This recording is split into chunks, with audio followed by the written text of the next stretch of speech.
Back to Sydney now, and there are moves to strengthen the New South Wales state hate laws. Joining us live now is the New South Wales Opposition Leader, Mark Speakman. Mark, good to see you this morning. Thanks for your time. So do the state's hate speech laws in the Crimes Act need to be strengthened? Well, we're happy to work with the government if those laws need tweaking. But I think you've got to ask yourself these questions. What is the fact situation where a prosecution has failed, where you would want someone to have been convicted? And I'm not aware of any such case at the moment. So take, for example, what happened on the Opera House steps a few weeks ago, that disgraceful episode where we saw people chanting anti-Semitic slogans, gas the Jews and so on. I would have thought our current criminal provisions against threatening or inciting violence on the basis of race or religion would cover that. So it seems to me in that episode it's not a failure of the law, it's a failure to allow these circumstances to have happened in the first place.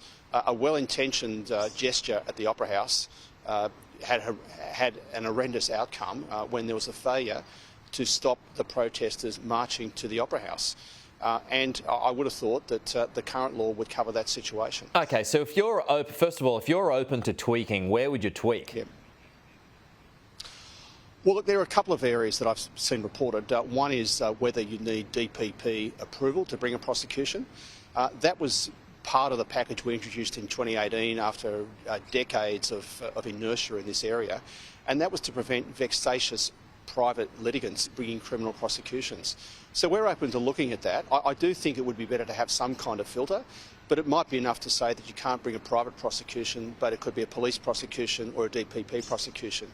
And the other area is the language of the criminal offence at the moment. So at the moment it's threatening, it's recklessly or intentionally threatening or inciting violence against a third person based on their race, their religion, their sexuality and so on. There have been a couple of word suggestions. One is to expand it to advocate. I think that is probably okay, although I think incite is probably wide enough at the moment. Another suggestion is promote violence. I think that's trickier. There is a grey area here. We've got to be careful we're not overreaching and criminalising what is robust and sometimes controversial comment on one group, not saying, well, that is disparaging that group so much that it's tantamount to promoting violence. So it's a tricky balance to reach here. That's going to be the problem, isn't it, Mark? Because, I mean, what one person thinks is hate speech, another person might think is controversial.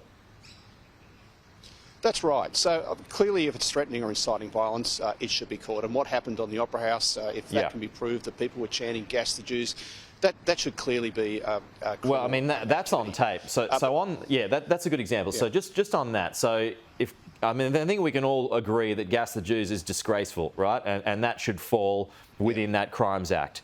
But then you've got from the river. So from the river to the sea is another popular chant by pro-Palestinian groups at the moment. Should that be classified as hate speech as well? Look, I'm not sure about that. There's a grey area. Flying a Palestinian flag, that's freedom of speech. Some people will be offended by that. I know that people in our Jewish community feel that that has genocidal and anti-Semitic overtones. I'm not, to be honest, I'm not 100% across the history of that chant, but that's something that we'd have to closely look at. So I think some of these things are on a fact-by-fact basis, and it might be that some things that might appear to be innocuous or innocent in an overall historical context, if you understand the context, are much more sinister. But it's important to note, as well as the criminal offences, there are civil provisions in the Anti-Discrimination Act here in New South Wales. So inciting hatred, severe ridicule or contempt based on someone's race is already can bring civil liability, and as of the 12th of November, it's the same for religious vilification as well here in New South Wales. Just before we go, Mark, because we're out of time, but I've been asking a few different federal politicians today about migration. This after Peter Costello had basically said that migration at the moment is the #1 cause of home unaffordability. So do you have a number of where you think this should land from a state perspective? Well, I think it needs to go back at least to pre-COVID levels. Last financial year, we're looking at around about 500,000 net immigrants to Australia. This year, it's heading between 350 and 400,000. It was below 250,000 before COVID, so I think we should be at least going back to that. And I'm happy to have a bipartisan approach with the New South Wales Premier to make an approach to Canberra to get a consensus on this. It's important that immigration has promoted economic growth, it's enriched our culture, but I think we have overshot the mark at the moment. It is putting enormous pressure on house prices, on rents, and we need to ease back a bit.